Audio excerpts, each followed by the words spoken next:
Ladies and gentlemen, boys and girls, welcome back to Folklore, the official gathering place for newbies, novices, and OG diehard fans of the golden age of primetime. I'm your host, Jeb, viewing and reviewing the soapiest primetime storylines of 1981. We're back on the West Coast. It is a Knott type of week. We're going to go ahead and explore, finish this season off with a bang. So whether you're new to this or true to this, sit back and enjoy. Tell the kids to play outside or outside. Tell Dave no questions, suggestions, or concerns for the next 25-35 minutes. Everyone else in earshot, cool, quiet, kicked out are your only option because we are watching a very special story. Ladies and gentlemen, boys and girls, this is Folklore.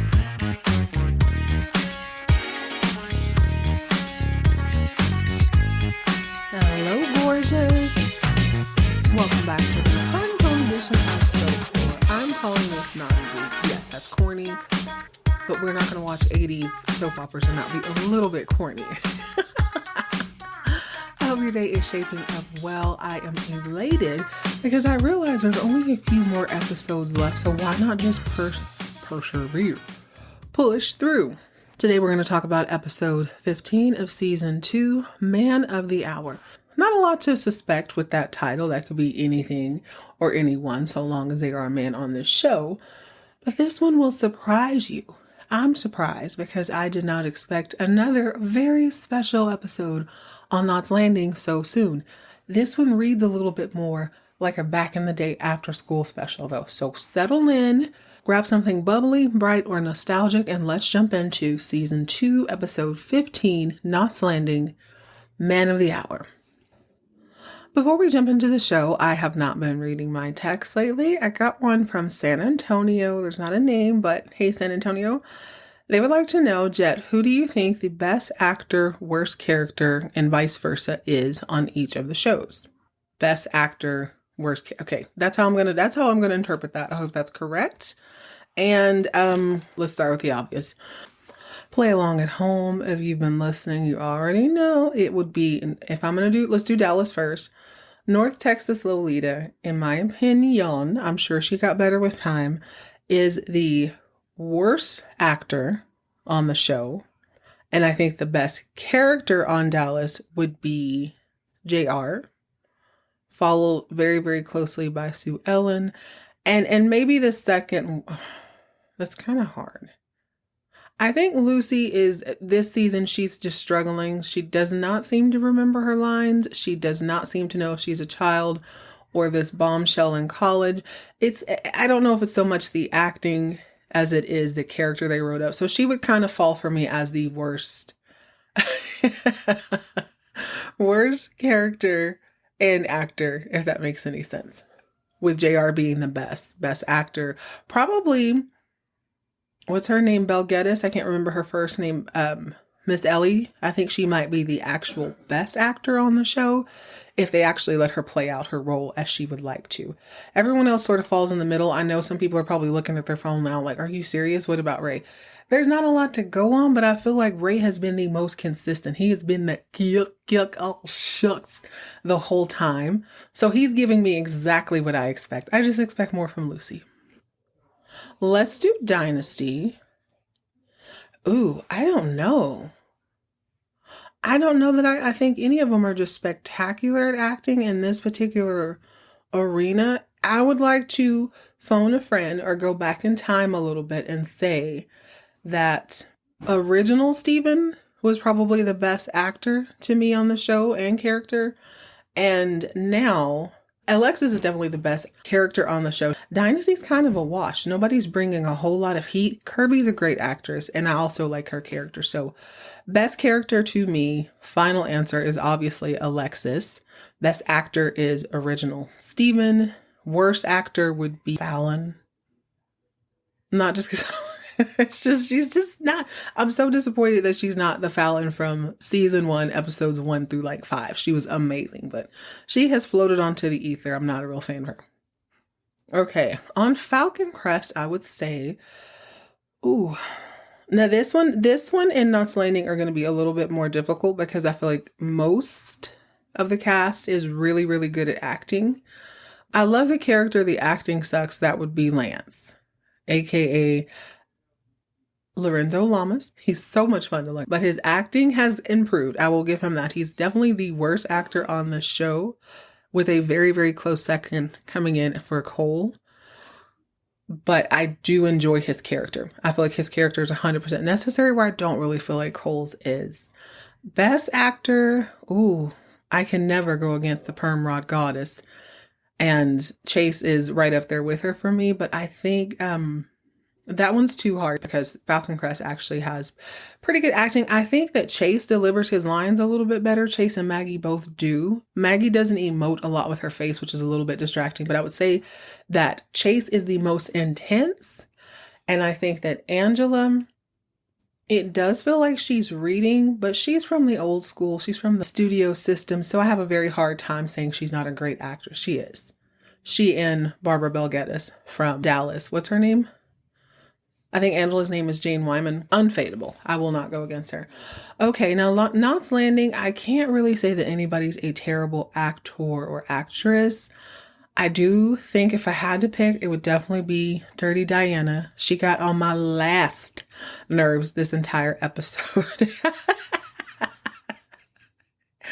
Dirty Diana is quite obnoxious this episode, but also she's just doing that annoying teen thing. So I don't know if it's good or bad. To me, I feel like a lot of times teenagers on a more serious soap opera or a serious drama tend to be more of a caricature of what you think an annoying teenager is versus just kind of allowing us to be annoyed by their presence, if that makes any sense.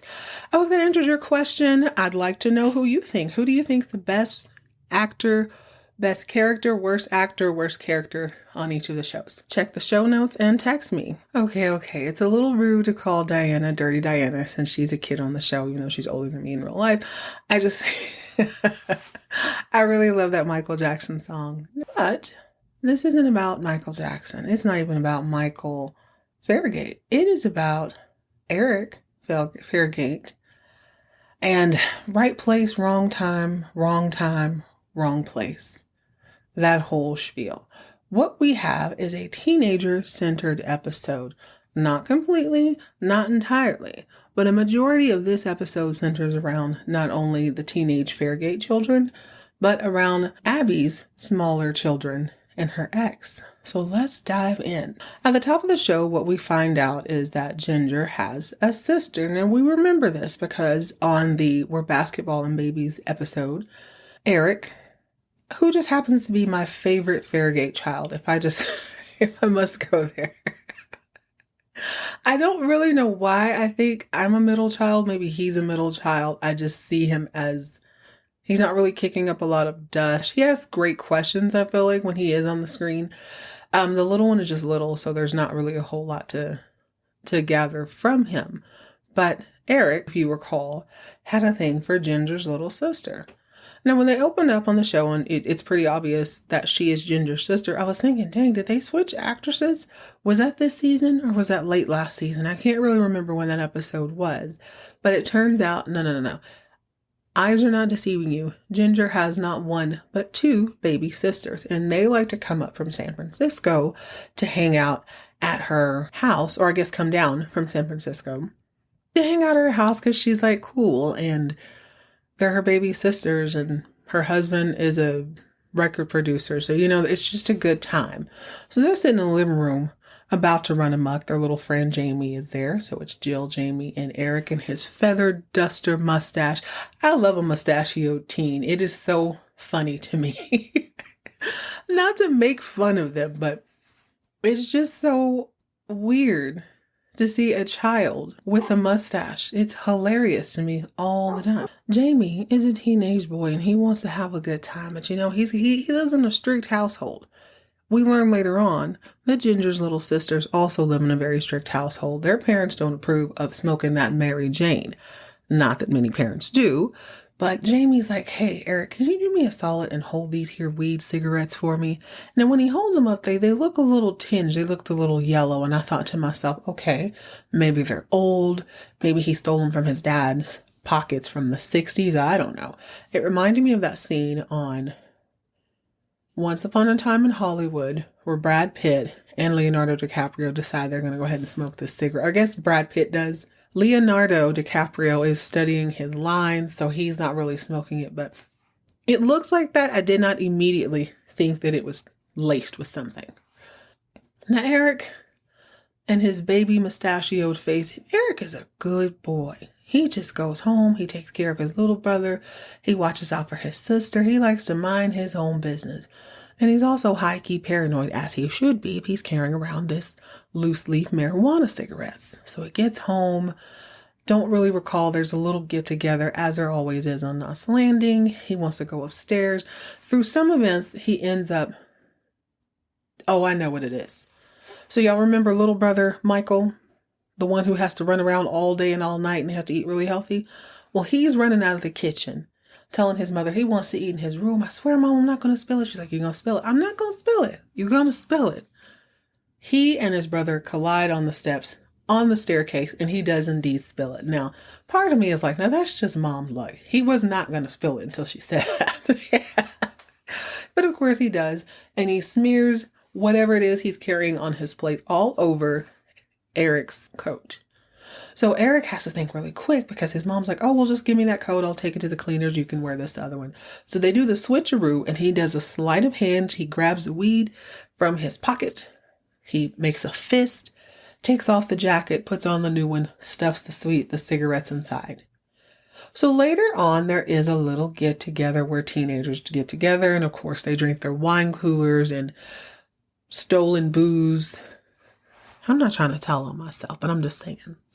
When you were a teenager, did you ever hunt and gather old booze bottles? Maybe it was wine coolers. Maybe it was leftover beer. I knew several people who did that. Not me, of course, obviously. Right around this time, next door, Aunt Abby is gathering her children together so that they can go spend the weekend with their dad.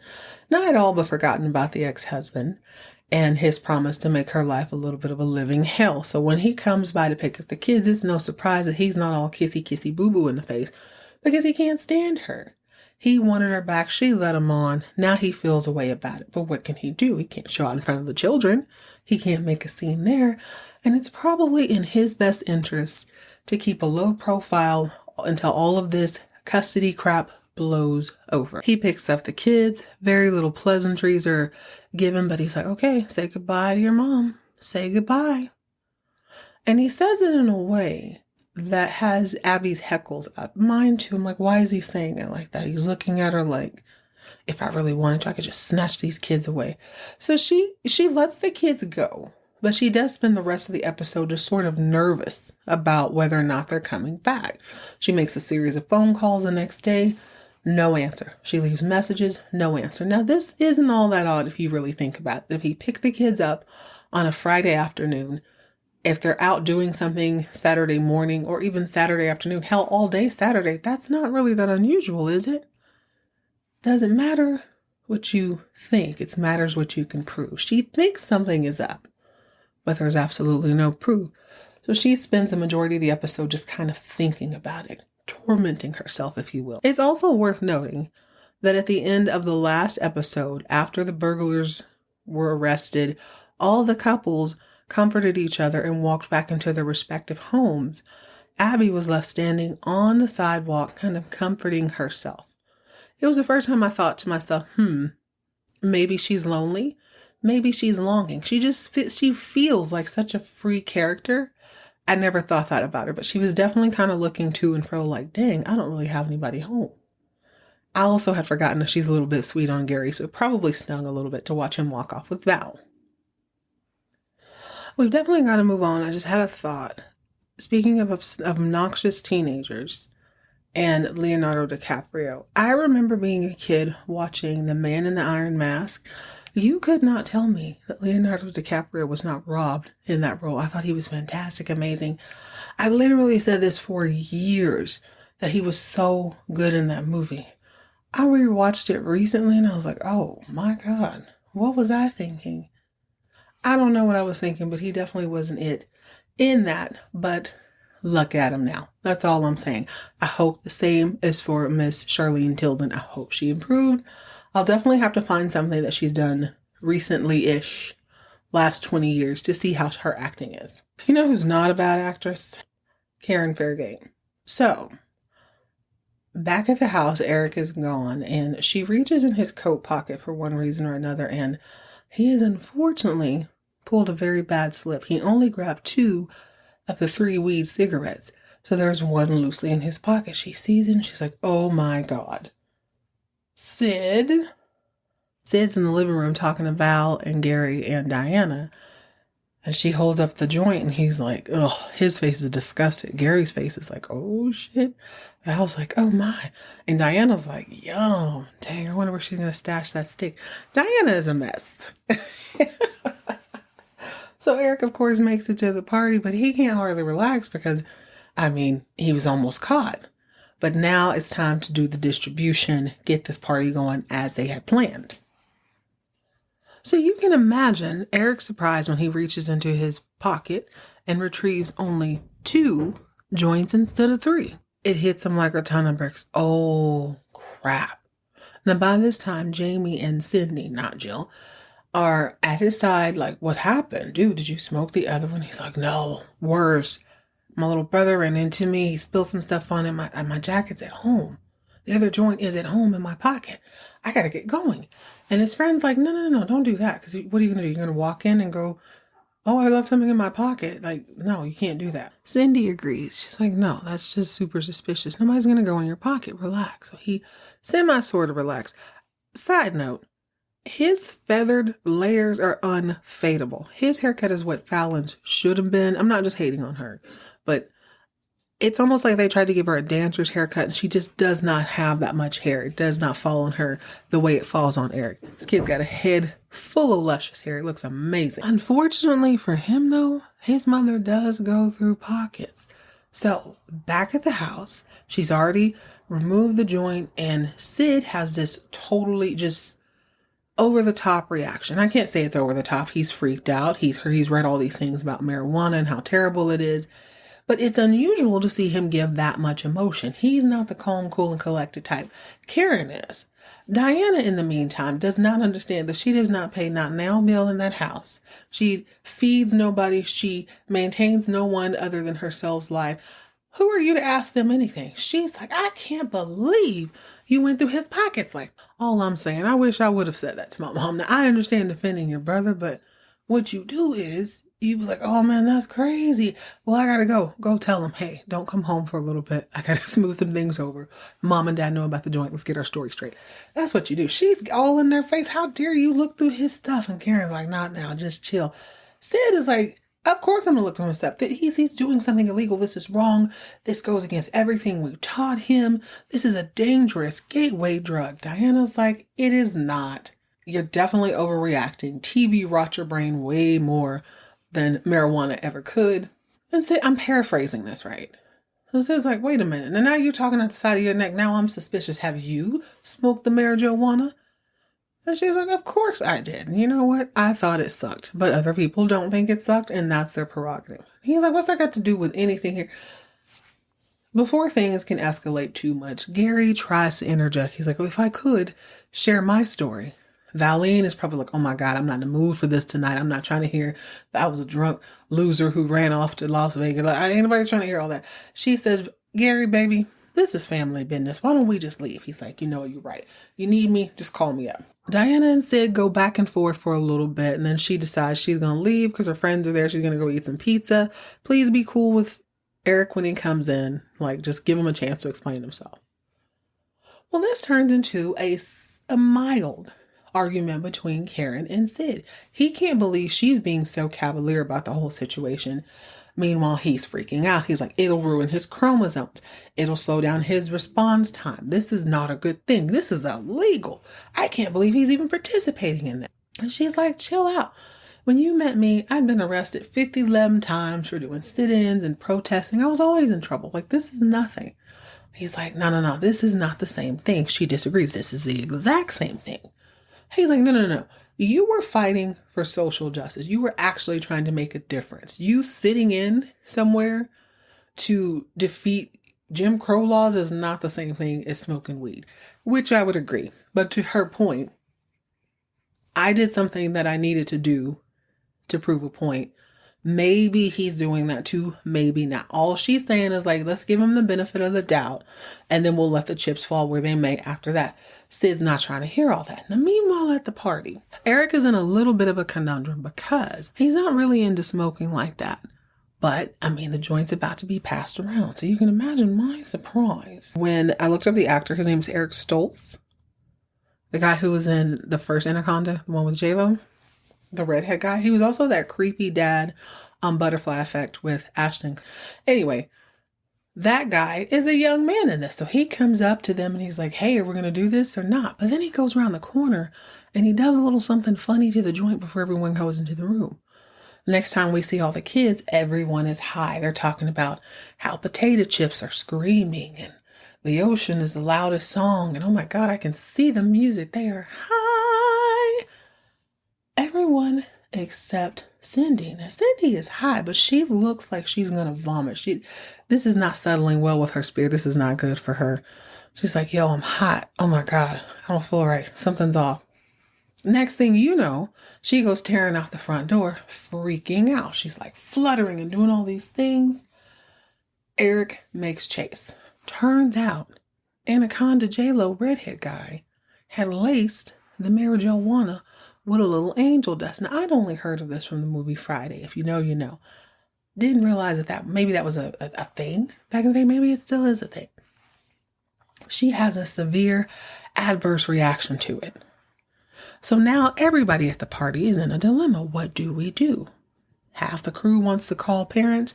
The other half doesn't want to do that. Parents equal police, equal problems for us. Absolutely no go on the parenting. The other half is like, she's freaking out. If something happens to her, we're all going to be held liable and we would suck to not help her. We're calling somebody's parent. Eventually, the nerdy girl in the class, I guess, says, you know what, enough is enough. She picks up the phone. She calls Eric's parents. Mrs. Fairgate, this is what's going on. Whoop, whoop, whoop, whoop. Well, Karen picks up the phone. Not 2 seconds later, she's like, oh my God, we got to get over here. Eric, something happened. I don't know what happened. We just got to go. So by the time Sid and Karen get to the house, Eric has already chased his baby across the street. Cindy has ran off to the ocean and everybody's just sort of piecing together what's happened.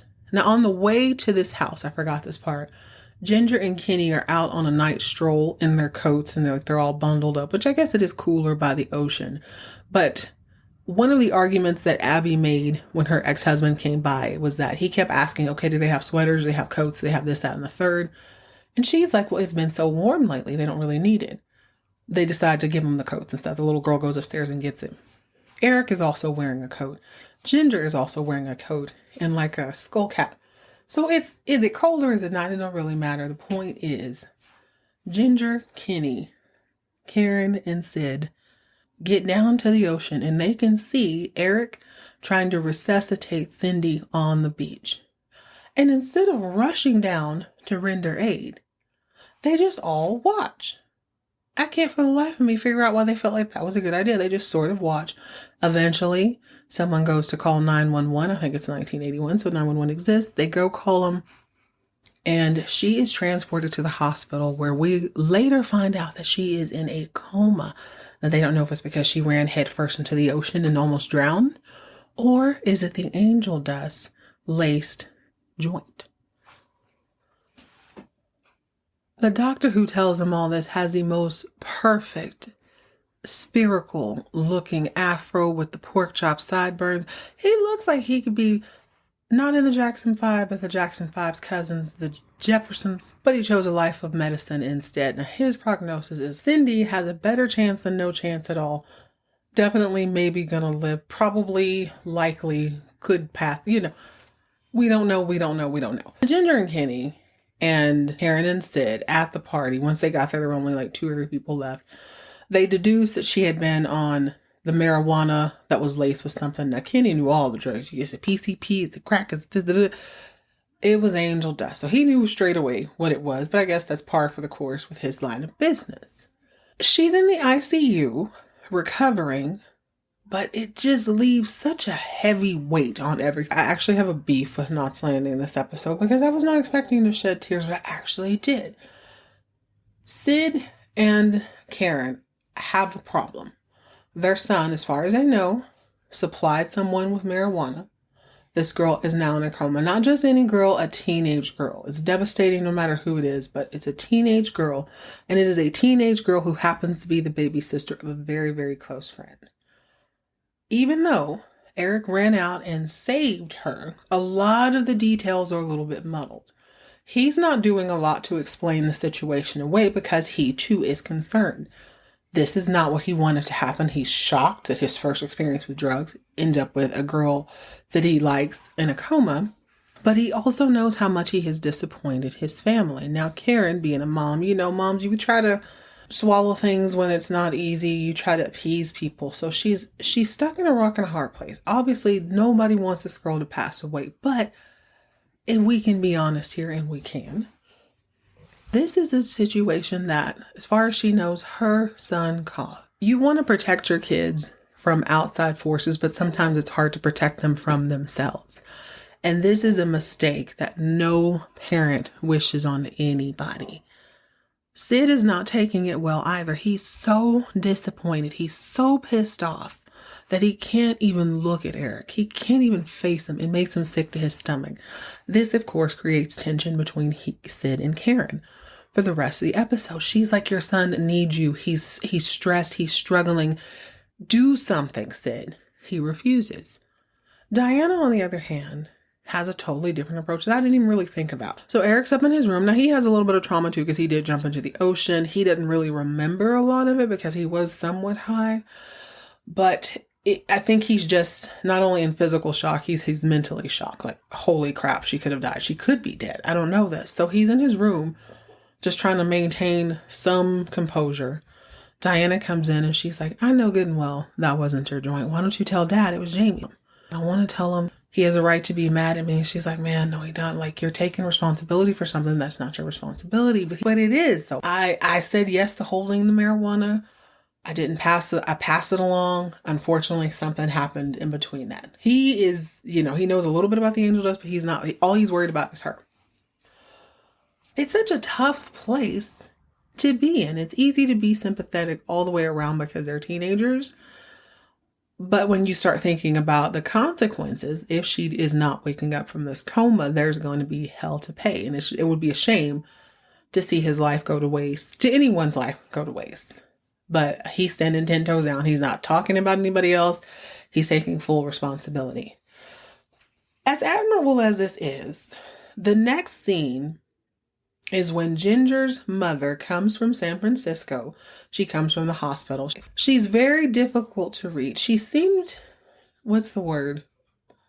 She seemed to be in shock to me. That was my first impression. She seemed grateful. She didn't seem upset, just not necessarily stoic, almost as if she's sort of floating through a dream, like she's just handling basic everyday business. So she stops by, and Sid and Karen are downstairs, and you can immediately feel the temperature in the room drop a little bit because they're nervous. They're having to face the other parent, knowing that their kid is sort of responsible for her either way, whether she lives or whether she doesn't. So Eric does come downstairs, and he goes and he shakes a woman's hand, and she keeps saying, oh, you're the man of the hour.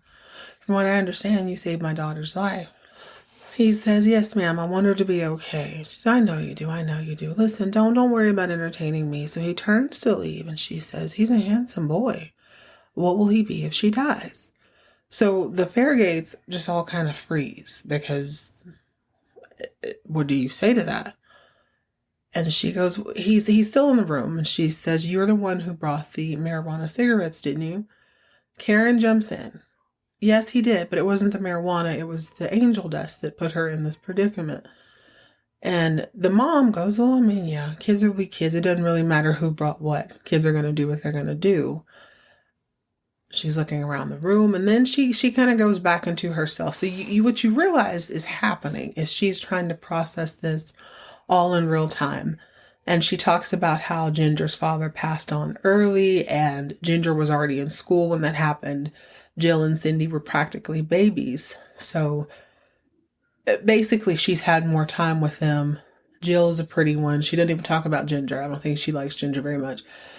And she goes, Cindy and I are the most alike. So you start to see she is very concerned, as any mother would be, about losing the child she has bonded with the most. The Fairgates are still kind of gobsmacked. What do you say to that? So she starts walking to the door and she says, "You'll be the man of the hour if she survives. You'll be a knight in shining armor who saved the damsel in distress.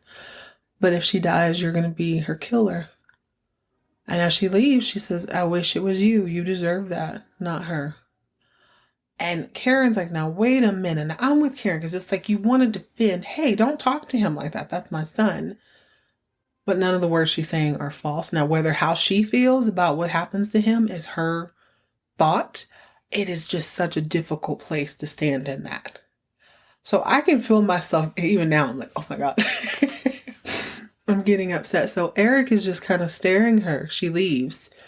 And he goes, "She's right." And I'm like, oh God, oh God, oh God, oh God. No, we don't need two situations here.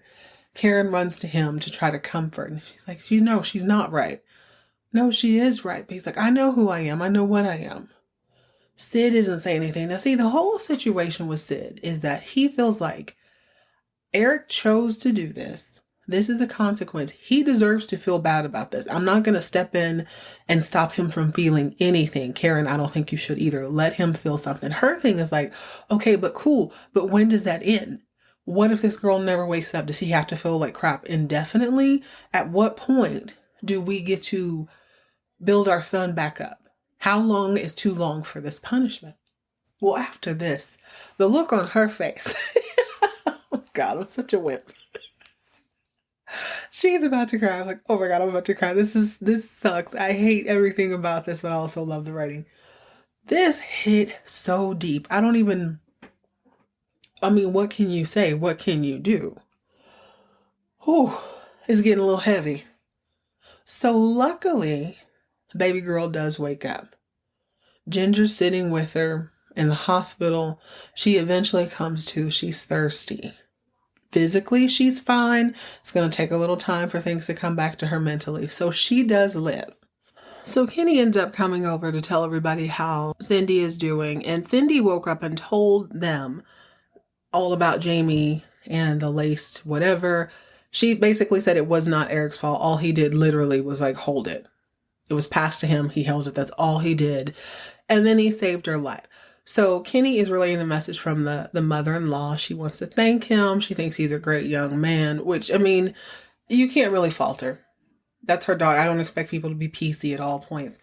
Kenny does take this time to throw in a little try. He's like, man, she get on my nerves. She always in our business, blah, blah, blah. He can't really say anything because he cheats on the daughter. So obviously he's going to be persona non grata. But all is well. The girl's going to live. And Karen says something really poignant. Kenny calls Eric a hero. And she goes, no, he's not a hero. He is a responsible adult, which you just don't see happen very often. He took responsibility for something even when he didn't have to. And I'm getting choked up. Oh my gosh.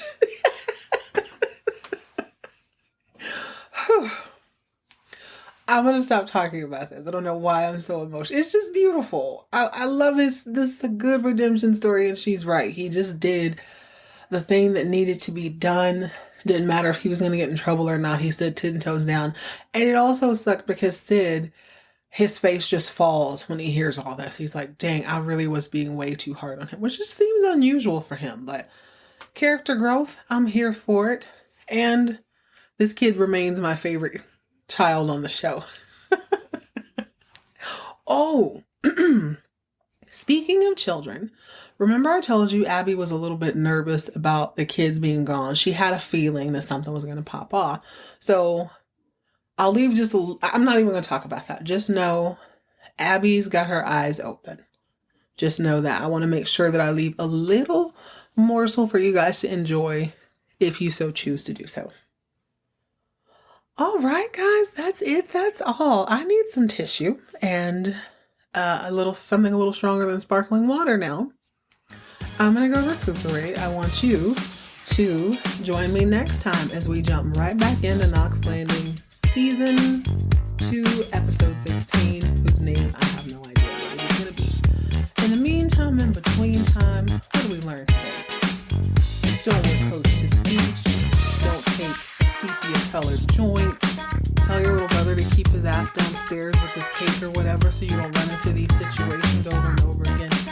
either way, if you see the guy from Anaconda with the red hair or the dad from Butterfly Effect, turn the opposite direction. See the